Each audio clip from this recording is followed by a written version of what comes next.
या राज्यातील आणि देशातील सगळ्या जनतेला छत्रपती शिवरायांच्या जयंतीच्या निमित्तानं आज मनपूर्वक खूप खूप शुभेच्छा देतो। सगळ्यांना खूप खूप शुभेच्छा। तुम्ही ज्यावेळेस धनंजय मुंडे आणि दस यांची भेट झाली त्यावेळेस नाराजी व्यक्त केली। काल दसांनी प्रतिक्रिया दिली की दादा आमचे नेते आहेत, त्यांनी जरी नाराजी व्यक्त केली तरी हा विषय मी सोडणार नाही, मी त्या पद्धतीनेच माझं काम सुरू आहे। आता तुम्ही कसं बघता त्या गोष्टीकडे? जाऊ द्या, आज आनंदाचा दिवस दादा पण भेट महत्वाची होती अजिबात नव्हती, परंतु आम्ही लय जीव लावला होता दसांना। जाऊ द्या, तो विषय आज नकोच, कारण एका क्रूर माणसाला भेट झालेली आहे, क्रूरच व्यक्तीचं नासक्या मंत्र्याचं नाव आज घेऊन। काल सुप्रिया सुळेंनी भेट घेतली, त्यांनी सांगितले की तुमची लढाई आता मी लढणार आहे, म्हणजे दसांची जागा सुळेंनी घेतली का? मी म्हणतो त्या राजकारणात मला पडायचं नाही, आम्ही आहेत ना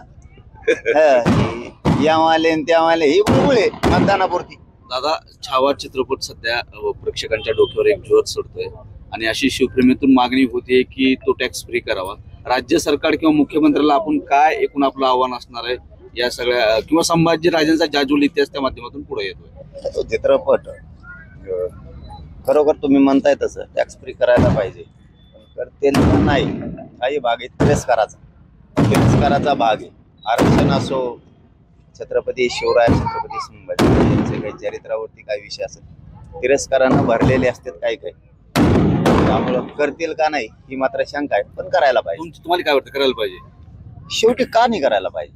करायलाच पाहिजे ना। पण आता तिरस्कारानं भरलेलं सरकार काय करत सांगतात नाही, कारण आरक्षण सुद्धा तिरस्कारानं भरलंय, देत नाहीत, खूप तिरस्कार आहे। संतोष भाईचं प्रकरण असं, संतोष सूर्यवंशी, सोमनाथ सूर्यवंशीचं प्रकरण असं, अनेक ते परळीमधले मुंडे असतील, बऱ्याच जणांचे मर्डर झाले, तिरस्कारानं भरलेले। पण जाऊ दे, आजच्या दिवशी नको काही विषय काढायला, उद्या बघू।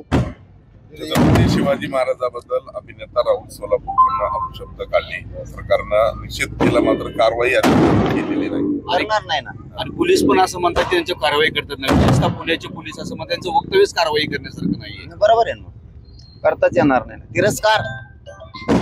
मुख्यमंत्री असं लागलेलं राज्याला सध्या की खूप खूप चांगला, म्हणजे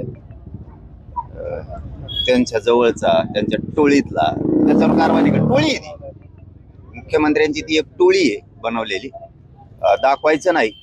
काही त्याच्यात वकील आहेत, काही त्याच्यात मोगम अभ्यासक म्हणून, साहित्यिक म्हणून नावं लावते, आडनाव बदली। सोलापूरकड म्हणजे नाव बदलेलं बरं का, आडनाव गडुळपणा आहे, स्वच्छ सोडून दिलं पहिलं नाव, गडुळपणा आहे। आणि मग कोण आहे दुसरं? कोण नाही, आपलं काय इकडं जाय आणि इकडं तोंड करून बोल, लपून बोल, सगळं सरळ असतं। हे तिरस्कारानं भरलेले, हे कधी न्याय देऊ शकत नाही। छत्रपतींचा अवमान केला त्यांना गोड लागतं, त्या कोकण मधला पुतळा पडला त्यांना गोड लागतं, फक्त तात्पुरते म्हणते आमचं दैवत हे, आम्हाला खूप माया आहे, आम्ही काही पण करू शकतो, जेलमध्ये सोडू शकतो। कोणी नाही सापडलं कशातच, किती मॅटर बघा तुम्ही। आणि हे खरं बोललं ना, खूप जिवारी लागतं त्यांचे। आणि मला नाही गद्दम, मी शेतकऱ्याचा पोरग आहे, आपले शब्द सहन नाही होत, खरेपणा सहन नाही होत, तिरस्काराने भरलेले। कित्येक तरी सोशल मीडियावरती सुद्धा दैवतांना दुखावलं जातं, देवदेवतांना दुखावलं जातं, हे कधीही कोणालाही कारवाई करत नाहीत।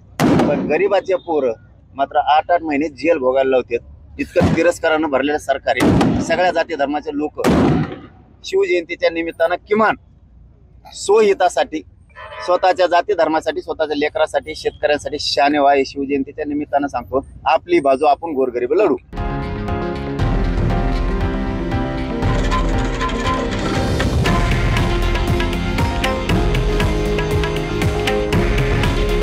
हे आहे देशातील नंबर 1 न्यूज नेटवर्क आणि आपण पाहत आहात TV9 मराठी। काळजी तुमची, हित महाराष्ट्राचं।